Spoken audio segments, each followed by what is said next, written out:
여러분 안녕하십니까? CJB 뉴스입니다. 경찰이 미성년자를 상대로 성매매가 이루어지는 현장을 덮쳐 3명을 검거했습니다. 성매수 남성 중에는 현직 교육공무원도 포함된 것으로 확인됐습니다. 이태현 기자의 보도입니다.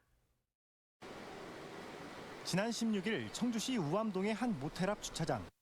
경찰이 모텔에서 한 남성을 끌고 나와 차에 태웁니다. 잠시 뒤 또 다른 남성도 경찰에 둘러싸여 붙들려 나옵니다. 여중생 등 미성년자들을 상대로 성매매를 한 남성들입니다. 이들은 채팅 어플을 통해 미성년자를 불러낸 뒤 10에서 30만 원의 비용을 지불하고 성관계를 가졌습니다. 첩보를 입수해 약 한 달 동안 잠복해온 경찰은 현장을 덮쳐 포주와 성매수남들을 검거했습니다. 첩보를 입수해서 한 달여간 추적하는 과정에서 그 불쌍의 남자 손님들하고 모텔에 들어가는 여성을 보고 모텔을 현장 급습해서 이번에 검거된 성매수남 중에는 현직 교육공무원도 있는 것으로 확인됐습니다. 충북교육청 소속 40대 공무원 A씨는 범행 당일 오후 3시쯤 출장 근무를 신청하고 나간 뒤 성매매를 한 것으로 알려졌습니다. 실제 출장 업무가 있었던 것으로 파악됐지만 A씨가 CCTV에 포착된 시각은 오후 5시 40분경으로 근무 시간이 끝나기 전이었습니다. A씨는 검거 직후 지인을 통해 사흘간 휴가를 낸 것으로 전해졌습니다. 경찰에서 수사 개시 통보가 오게 되면은 직위 해제 절차를 밟지 않나 생각합니다. 경찰은 미성년자에게 성매매를 알선한 30대 포주와 성매수남 2명에게 구속영장을 신청했지만 포주만 영장이 발부되고 성매수남 2명은 기각됐습니다. 경찰은 올해 1월부터 미성년자 대상 성매매 행위가 있었던 것으로 보고 나머지 성매수남들을 쫓고 있습니다. CJB 이태현입니다. 박문일 충북도의회 의장 등 도의원 4명이 임기 막바지에 몽골 방문을 강행하자 한 시민단체가 일행을 고발했는데요.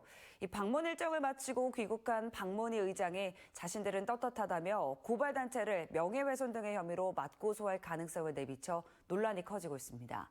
조용관 기자입니다. 충북도의회와 몽골 울란바토르 시의회가 체결한 우호 교류 협정서입니다. 협정서에는 경제와 문화, 체육, 관광 등의 분야에서 협력하고 몽골의 신재생에너지 개발을 지원한다는 내용이 포함됐습니다. 박문희 의장을 비롯한 도의원 4명은 지난 15일부터 4박 5일 일정으로 몽골을 방문했습니다. 5명의 사무처 직원과 여성 경제인 10명도 동행했습니다. 문제는 방문 시점입니다. 박문희 도의장과 서동학, 심기보, 윤남진 의원 등 4명은 임기를 보름 남겨두고 또 임시회 회기 중에 일각의 비판에도 몽골 방문을 강행했습니다. 4명 모두 이번 지방선거에서 낙선하거나 출마를 포기해 이번 달이면 임기가 만료됩니다. 당초에는 한 명이 더 가기로 했지만 개인 사유로 명단에서 빠졌습니다. 이 같은 임기 말 해외 방문은 고발 사태로 번졌습니다. 애국 국민운동연합은 도의원 4명을 업무상 배임과 직권 남용 혐의로 경찰에 고발하고 이번 주 내에 국민권익위와 공수처에도 추가로 고발장을 접수할 계획입니다. 그러면 12대에 넘기는 게 맞지 않아요? 이걸 그대로 놔두면은 관례가 돼요, 관례. 앞으로 계속 이런 일이 벌어져요. 방문 일정을 마친 박문희 의장은 맞 고발 카드를 꺼내들었습니다. 코로나로 미뤘던 일정을 소화한 것이며 몽골 전 대통령과의 면담과 수출 상담 등 성과가 적지 않았다고 주장했습니다. 법률적 검토를 좀 받아봐야 되겠죠. 그래서 만약에 그게 아니라고 하면 허위 사실의 명예훼손으로다가 고발할 수 있는 사안은 만들어질 수 있겠죠. 충북도의회의 이번 몽골 방문에 소요된 예산은 1,770만 원입니다. CJB 조윤광입니다. 가까운 곳에 하수 처리장이 없는 시골 마을은 집집마다 개별 정화조를 설치해 분뇨를 처리합니다. 그런데 단양군에서 분뇨 처리를 대행하는 업체가 나이가 많은 어르신을 상대로 요금을 과다하게 받아온 것으로 드러났습니다. 관리 주체인 단양군은 이런 사실을 파악하고도 뒷짐만 지고 있었습니다. 박원 기자가 취재했습니다. 지난 4월 어머니 댁을 찾은 아들 이 씨는 정화조 처리 대행 업체의 영수증을 보고 황당하기 짝이 없었습니다. 정화조 2개를 처리하는데 업체가 23만 원을 요구한 겁니다. 너무 비싸다고 이 씨가 항의하자 업체는 유류비 인상 핑계를 냈고 인심 쓰듯 3만 원을 깎아줬습니다. 이 씨는 이후 알맞은 정화조 처리 비용이 얼마인지 단양군의 조례를 살펴봤습니다. 기본 1000리터에 3만 원, 추가 요금은 1리터당 30원으로 용량을 초과하지 않은 정화조 2개의 적정 처리 비용은 6만 원이었습니다. 용량도 사실 2,000리터가 안 됐는데 2,500리터라고 하는 거예요. 그것도 말이 안 되고 원래 요금보다도 3배가 넘게 요구하는 과다 징수도 너무하잖아요. 어르신들 대상으로 이렇게 한다는 게 도저히 이해가 안 가서. 과다 징수는 이곳뿐만 아니라 국민 대다수가 겪고 있는 문제였습니다. 바로 옆마을 주민은 예전부터 대행업체 한 곳이 독점으로 분뇨를 수거하고 있는데 매번 금액을 많이 요구하고 비싸면 하지 말라는 식으로 수년간 횡포를 부렸다고 하소연합니다. 그거 하나 푸는데도 무조건 10만 원이에요. 그래가지고 세상에 이렇게 비싼 데는 서울 사람들이고 저 경기도에서 온 양반들이, 수도권에서 온 양반들이 이런 동네는 처음 봤다는 거예요. 단양군의 부실 대응도 도마 위에 올랐습니다. 과다 징수에 대해 이 씨가 수차례 군청에 연락을 취하고 또 다른 피해가 발생하지 않게 바로잡아달라고 요구했지만 2달 동안 아무런 조치가 없었다는 겁니다. 실제로 단양군은 행정처분 대상에 포함되는 걸 알면서도 서면 경고를 취하지 않았고 현장 조사도 취재가 시작되고 나서야 착수한 것으로 확인됐습니다. 금액에 대해서 과다 징수한 것에 대해서는 그거에 대해서 이제 행정처분하고요, 들여 나갈 거고요. 관리대장 보고 부조다는 거에 대해서 그거에 대해서도 또 저희가 법적으로 조치를 할 예정입니다. 하지만 대행업체가 언제부터 얼마나 과다하게 징수했는지는 여전히 파악조차 되지 않고 있습니다. 대행업체의 꼼수와 자치단체의 관리 부실로 인한 피해가 오롯이 국민 몫으로 돌아오고 있습니다. CJB 박원입니다. 지역화폐, 요즘 쓰지 않는 사람을 찾기 힘들 정도로 보편화됐죠. 이 지역상권 활성화라는 대의 명분에다 10% 인센티브가 큰 역할을 했습니다. 그런데 10% 인센티브를 받을 수 있는 충전 한도가 축소됐습니다. 장원석 기자가 취재했습니다. 10%의 인센티브를 지급받을 수 있는 청주페이의 충전 한도가 50만 원에서 30만 원으로 축소됐습니다. 청주시는 지난달 가입자가 38만 명을 돌파하면서 당초 인센티브 예산 300억 원 중 236억 원이 소진됐기 때문이라고 설명했습니다. 국도비 예산이 많이 소진되었고 코로나 이후 거리두기가 해제되면서 충전 금액이 너무 급격하게 늘어나서 어쩔 수 없는 조치였습니다. 올해 150억 원의 인센티브를 책정한 충주시도 오는 9월이면 예산이 바닥날 형편입니다. 지역화폐 인센티브 예산은 국비와 도비, 시군비가 각각 4대 1대 5의 비율로 충당해왔습니다. 자치단체들은 사용가 증가 등으로 인한 예산 초과를 이유로 들었지만 속 사정은 달랐습니다. 지난해 7,500억 원 규모였던 충북의 지역화폐 발행액이 올해는 정부 지원 감소로 30% 가까이 감소했습니다. 정부의 인센티브 예산 지원액이 줄어 덩달아 발행액이 줄어든 겁니다. 정부와 정치권이 하반기 추가 지원을 결정했지만 지원 축소는 불가피해 보입니다. 양 당이 파업으로 갑자기 된 거예요. 저희한테 얘기도 없었어요. 안 준다고 그랬었는데. 지역 화폐 정책은 지역 상권, 지역 경제를 살리는 경제 정책입니다. 그렇기 때문에 중앙 정부가 예산을 줄일 것이 아니라 조금 더 확대하고 재정 자립도가 낮은 충북의 경우 일부 지자체가 정부 지원 감소로 지역화폐 잠정 중단까지 검토하고 있는 것으로 알려졌습니다. CJB 장원석입니다. 어린이의 시선에서 바라본 세상은 어떤 풍경일까요?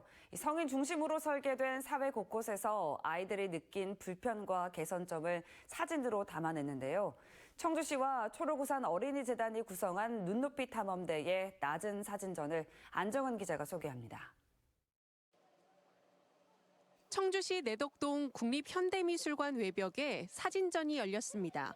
아동 15명이 눈높이 탐험대가 되어 청주시 내 곳곳에서 발견한 생활 속 불편들을 직접 촬영한 것입니다. 이번 전시회 준비를 위해 11개 장소에 직접 방문했고 200장이 넘는 사진을 촬영했습니다. 전시된 사진들의 높이는 초등학교 1학년 평균 키인 120cm. 아이들의 눈높이로 세상을 바라보니 새로운 세상이 열립니다. 어른으로서 학부모로서 생각 미처 못한 부분이 있구나. 조금 더 그런 아이들의 눈높이에서 볼 수 있는 그런 시각이랑 사고를 해야 되겠다 이런 생각을. 청주시와 초록우산 어린이재단 충북본부가 아이들의 눈높이로 세상을 바라보는 낮은 사진전을 개최했습니다.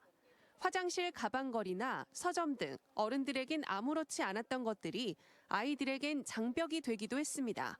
어린이들에게는 너무 높은 곳에 있어서 바닥에 가방을 두어야 하는 일이 생깁니다.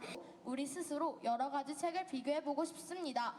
그러기 위해서는 우리에게 필요한 책, 문제집은 낮은 곳에 지난해 유니세프 아동 친화 도시로 지정된 청주시는 아동들의 목소리를 토대로 정책 발굴에 나설 계획입니다. 적극적으로 반영을 할 계획이고요. 앞으로도 아동들의 작은 소리를 생생하게 듣고서 반영할 수 있도록 최선의 노력을 다할 계획입니다. 눈높이 탐험대가 들여다본 낮은 사진전은 다음 달 3일까지 만나볼 수 있습니다. CJB 안정은입니다. 민선 8기 이범석 청주시장직 인수위원회가 내일까지 시정 목표 결정을 위한 시민 의견을 듣습니다. 인수위는 소통 행정을 위해 시정 목표 문구 10개를 청주시 플랫폼 서비스인 청주시선을 게재하고 시민 의견을 수렴해 오는 24일 확정할 계획입니다. 시정 목표 후보 문구는 더 커지는 청주, 다 함께 행복한 시민, 언제나 내 곁에 크고 든든한 청주 등입니다. 민선 8기 제천시장 당선자 인수위원회가 근거 조례도 없이 운영되고 있어 논란이 일고 있습니다.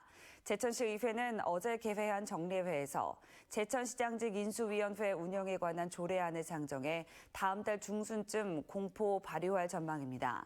하지만 도내 다른 시군은 이미 해당 조례에 따라 인수위를 구성하고 운영비 등을 지원하고 있습니다.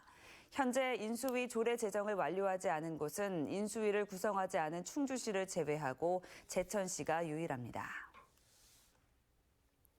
충청북도가 다음 달 29일까지 2022년 충청북도 명장을 모집합니다.